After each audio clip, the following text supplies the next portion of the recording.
Eliezer Rodrigues, João Magalhães, Tássio Cruz.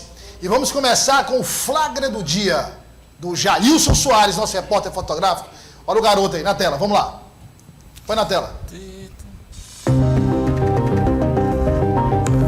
Eita, rapaz, aí, olha... Tensão na Câmara. Tensão na Câmara Municipal e...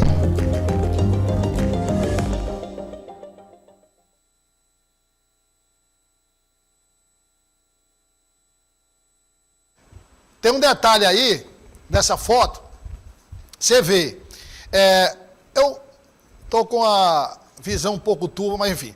Quem é lá atrás, aquela mulher, a vereadora Terezinha? Fernanda Gomes. Fernanda Gomes, vereadora Fernanda Gomes, pronto. Esse aí é o corredor polonês da oposição. Pronto, é aí que eu queria chegar. Então, vereadora Fernanda Gomes, não, pode deixar, deixa lá o flagra lá, pode deixar, lá, deixa lá. Vereadora Fernanda Gomes, pode deixar com o Jailson mesmo, acaba, essa daí a gente usa depois. Vereadora Fernanda Gomes, vereador Evandro Ide, tem alguém entre os dois, não? Não, é Luiz Sampaio. Então vamos lá, vereadora Fernanda Gomes, vereador Luiz Sampaio, vereador Fernando Ide, vereador Luiz Lobão e aqui, no primeiro plano, o vereador Venâncio Cardoso, presidente da Comissão de Legislação e Justiça. Agora corta para cá para o estúdio. Corta para o estúdio. Tássio Cruz, que corredor polonês é? Você pode explicar detalhadamente como esse corredor polonês funciona? Curiosamente, quis o destino que os 4 primeiros da primeira fileira fossem da oposição, viu, Douglas? Por isso esse corredor é complicado aí para o prefeito. E, como eu disse, o título, se a gente pudesse dar um título, seria Tensão no Ar, né? Porque o clima anda bem tenso. Vai ficar ainda mais tenso principalmente esse primeiro semestre na Câmara. E ali, Douglas, a ala direita e a ala esquerda, Fernanda Gomes e Venâncio, já estiveram com os 2 pés na base do prefeito, mas deixaram a base do prefeito após rompimentos e hoje são oposição. Os 2 do meio, Douglas, eu me arriscaria a dizer que são um dos poucos que nunca ocuparam espaços na gestão do prefeito, sempre estiveram na fileira da oposição desde o início, mas se o prefeito que vai visitar a Câmara agora no início de fevereiro, se eu fosse ele, eu passava por outro corredor, viu, Douglas? Por esse corredor aí é complicado. Agora, João Magalhães, falando, já que a gente está falando de corredor polonês, o que não é polonês, enfim, corredor do Palácio da Cidade. Aliás, tem algum corredor do Palácio da Cidade? Acho que tem ali o do Antônio Zé Lira, né? Não, ali é o seguinte, viu?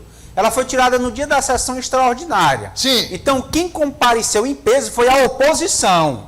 Não, mas na composição que eu digo, a composição normal, tem alguma área, digamos que é uma área a área totalmente pró Palácio da Cidade? Acho que é ali perto do Antônio Zé Lira, né, Eliezer? Capitão Roberval, ali. Por ali área, dá para... Nas Carvalho. Carvalho. Uma área de trégua ali. João, a imagem que foi captada pelo Jailson Soares, nosso repórter fotográfico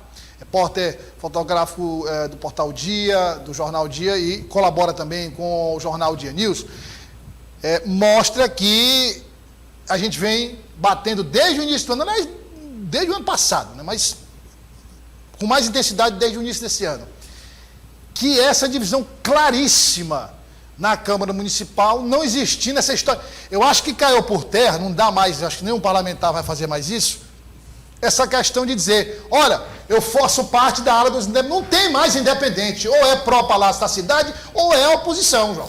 Ano eleitoral, né, Douglas? O jogo agora é claro, ou você está na fileira da oposição, fazendo críticas à gestão, ou você é aliado da prefeitura e a prefeitura vai cobrar fidelidade. Afinal de contas, se você é aliado do executivo, certamente você tem lá na estrutura do poder executivo indicações, enfim, alguns benefícios. E agora, às vésperas de eleições, é certo que a articulação política do poder executivo não vai permitir que alguém, que algum parlamentar se utilize da estrutura do Poder Executivo para se viabilizar politicamente e, ao mesmo tempo, faça críticas à Prefeitura ou, pelo menos, seja omisso na hora de defender, já que também há uma tendência de crescimento nos ataques e nas críticas à figura do prefeito, o que é natural, tendo em vista que a gente está a alguns meses das eleições. Então, é fato, não é momento mais de alguém ficar indeciso. Ou você está na base do prefeito, sendo beneficiado com a estrutura de gestão e tendo que defender o Palácio da Cidade, ou você faz uma oposição clara, firme, fazendo críticas à gestão e, claro, sem nenhuma ligação com a estrutura do Palácio da Cidade.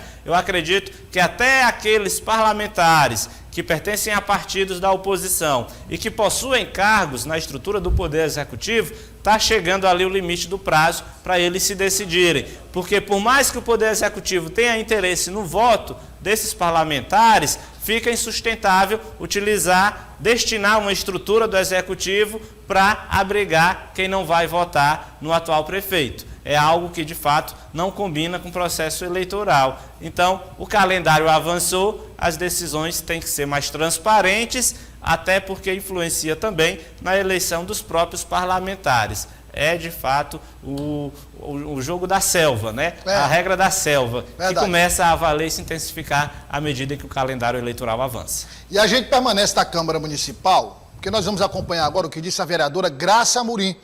A vereadora é do Progressistas, mas está na base de apoio ao prefeito Dr. Pessoa. Ela questionou as convocações extraordinárias feitas pelo Parlamento Municipal. Se não tinha quórum para deliberar sobre o objeto da convocação, como que ele ia deliberar para formar a Comissão de Constituição e Justiça se não houve a convocação de todos os membros da Comissão de Justiça? Ah, porque tinha maioria no plenário. Mas o plenário não podia deliberar porque não tinha 15 vereadores. Então, todo e qualquer ato que for feito pela comissão, segurado nessa convocação, ele é nulo de pleno direito, pelo menos no meu entendimento, salvo o melhor juízo, que a Justiça é quem está aí para decidir. Por quê? Porque se não podia deliberar, como é que vai convocar a comissão? E mais, tinha um vereador que não foi convocado, é o Bruno Vilarinho, e ele faz parte da Comissão de Legislação e Justiça. Ah, mas ele não foi convidado porque ele estava ausente. Sim, mas ali não era o objeto da sessão.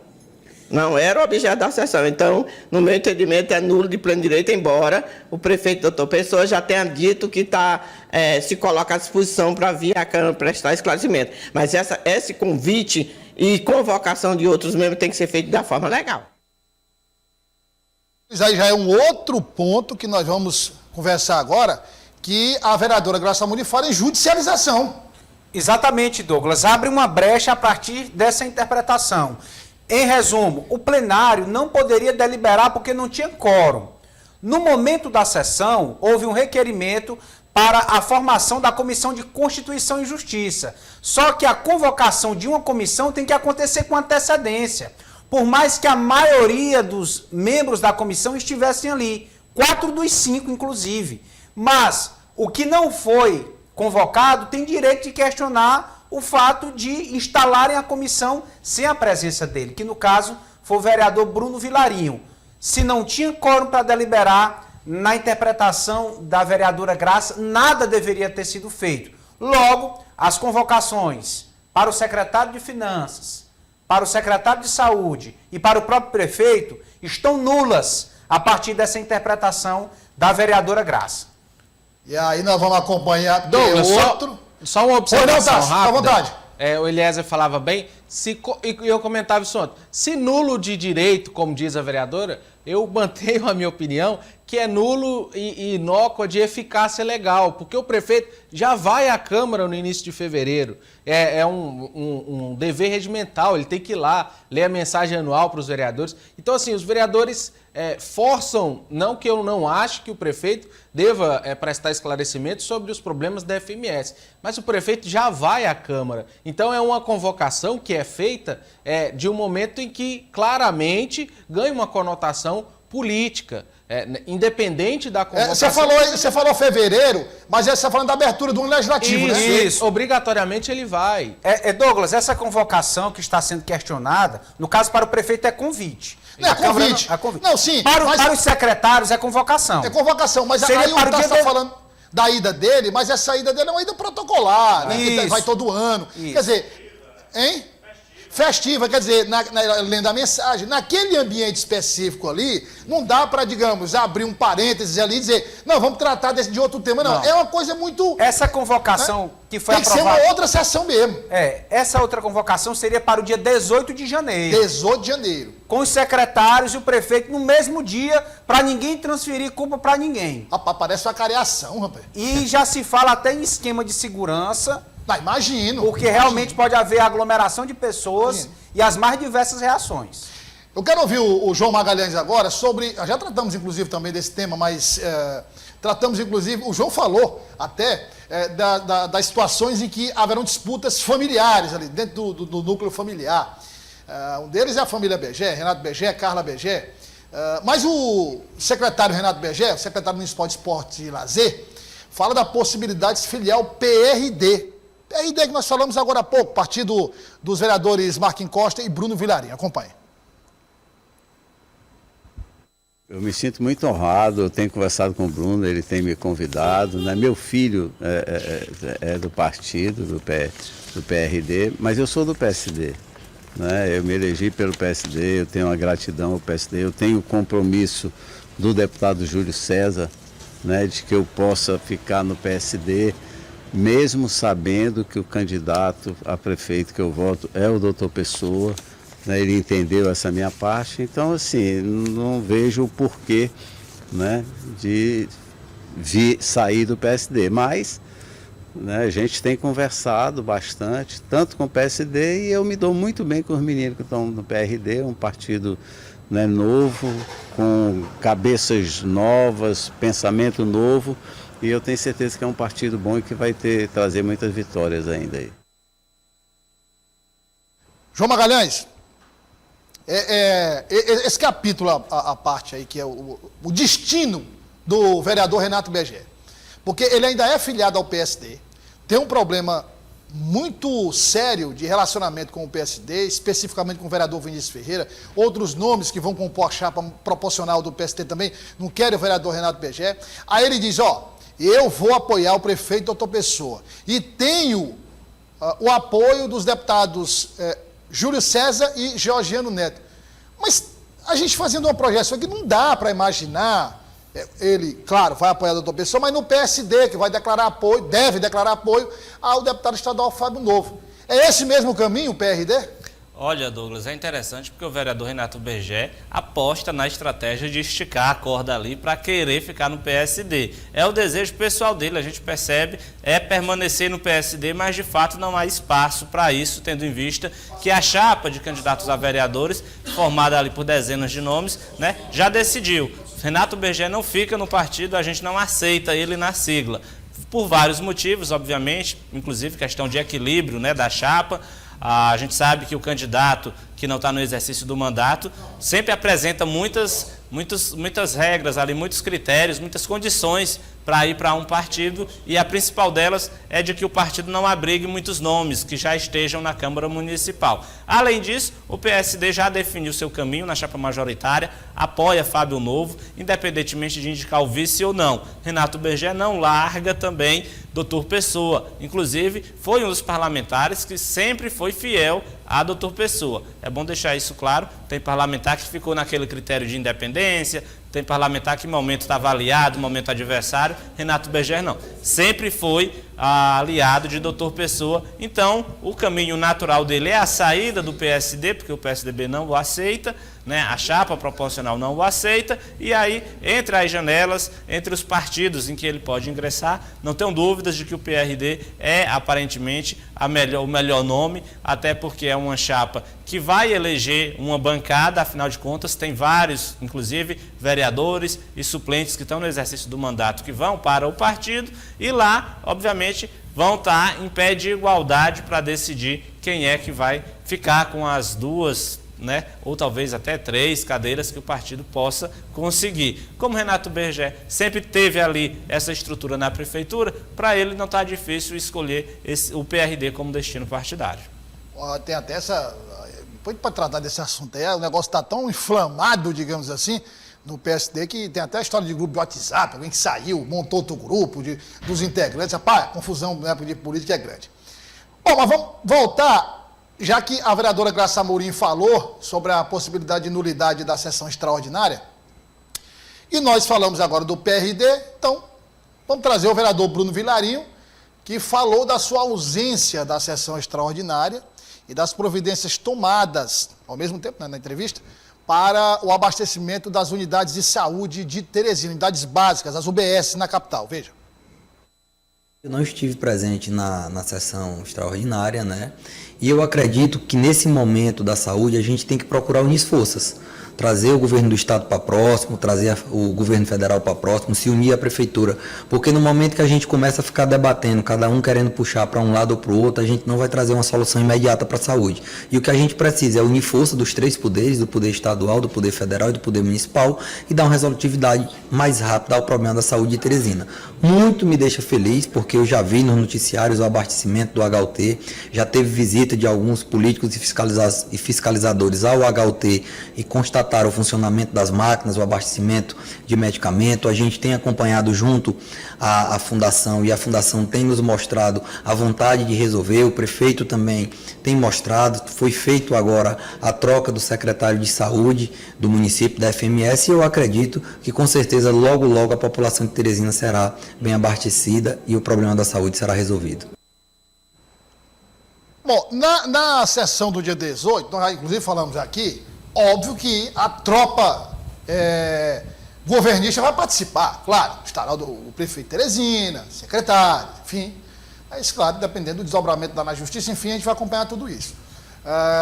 Mas vai ser... eu queria, para encerrar a semana e o Jornal Dia News, queria ouvir de vocês o seguinte, porque, veja, uma CPI, a gente já sabe daquele velho ditado. CPI, você sabe como começa, não sabe como termina. Essa é a questão. O detalhe é que essa CPI acontece no ano eleitoral. Então também não tem muito tempo para ficar. Mas aí a condução das perguntas, a condução do conteúdo que vai ser abordado, isso tem, de um lado, o aspecto técnico, de outro lado, o aspecto político. Né? No final das contas, tá, você acha, começando aqui com o Tássio Cruz, você acha que pode resolver alguma coisa ou vai ser mais pirotecnia? Douglas, eu acho que a CPI para os vereadores seria um risco muito grande. Por quê? Uma boa parte da Câmara, eu diria que 60%, 70%, indica diretor de UBS, por exemplo, e hospital aqui de Teresina. Isso a gente sabe. Então eles vão fazer uma CPI para investigar quem? Eles mesmos? Então eu acho pouco provável que se tenha uma CPI em um ano eleitoral. É uma CPI que vai causar muito embaraço para esses vereadores. Então eu acho pouco provável. Acho que a fala do vereador Bruno Vilarinho, que fala pouco, mas dessa vez foi bem preciso, eu acho que esses vereadores devem se unir aos seus deputados federais, estaduais, senadores, para tentarem resolver o problema da saúde em Teresina e não tentar ganhar a eleição causando desgaste na atual gestão. Então, eu acho pouco provável que essa CPI ocorra porque um dos envolvidos e um dos prejudicados, entre aspas, com a investigação mais a fundo, pode acabar sendo esses vereadores. E é preciso ter cuidado, né? Porque naquela ânsia ali de querer aproveitar o momento, na sessão do dia 18, com a presença do prefeito, os vereadores, alguns vereadores não meteram os pés pelas mãos, né? Certamente. Até porque a gente sabe que o legislativo ele tem responsabilidade sobre o que acontece na cidade. Claro que cabe ao executivo fazer a gestão, desenvolver as ações, as estratégias para executar o serviço que beneficia lá na ponta a população. Mas o papel legislativo tem a missão de fiscalizar se essas ações vêm ocorrendo, né?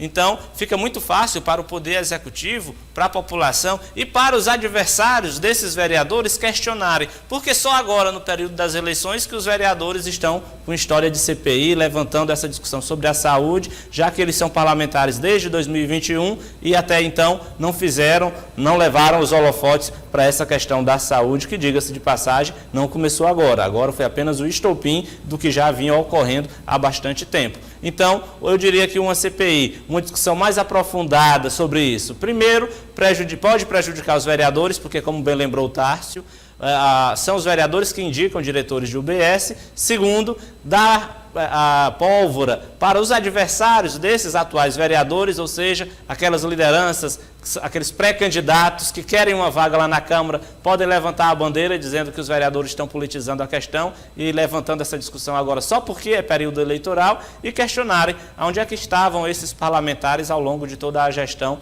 que só agora veem problemas na saúde. E eu diria que ainda tem mais algo que é bem agravante, que é envolver o governo do Estado na saúde de Teresina, porque o doutor Pessoa lá atrás chegou a dizer que poderia entregar o HUT para o governo do Estado, chega a dizer que há alguns repasses do governo que devem ser feitos para a prefeitura. Então você mexer numa CPI agora, a depender de quem for lá prestar um depoimento, de quem for lá fazer um discurso, pode também trazer outros atores que certamente não são interessados em participar dessa discussão dessa forma publicamente, né, sob holofotes. Eu conversei com um vereador integrante da oposição e um vereador integrante da situação. O que me chamou muita atenção foi que os dois vereadores, João, Tássio e aliás, e você que nos acompanha, disseram mais ou menos a mesma coisa em relação a essa questão de CPI, pedir impeachment, esses discursos inflamados. Situação, a oposição disseram o seguinte: a diferença entre o remédio e o veneno é a dose. Exatamente, Douglas. E um eventual afastamento do prefeito tem como consequência natural a convocação do vice para assumir. E o vice também já deu sinais de que pode renunciar. Em chegando o comando da cidade ao presidente da Câmara Municipal, é preciso saber se o presidente da Câmara tem essa intenção e se há uma articulação política por trás disso. O afastamento geraria esses efeitos, é preciso medir a proximidade da próxima eleição, saber quem está interessado, os impactos, a instabilidade que isso provocaria. Não é um ato tão simples que vai impactar só a pessoa do prefeito ou só a pessoa do vice. Pelo contrário, toda uma estrutura está em jogo, toda uma gestão, pessoas, projetos, metas, planejamento, aquilo que se tem para a cidade, tudo isso ganharia uma instabilidade, o que não é ideal. O que se quer nesse momento são apresentar resultados para a população em um ano eleitoral, que é aquilo que agrada a opinião pública.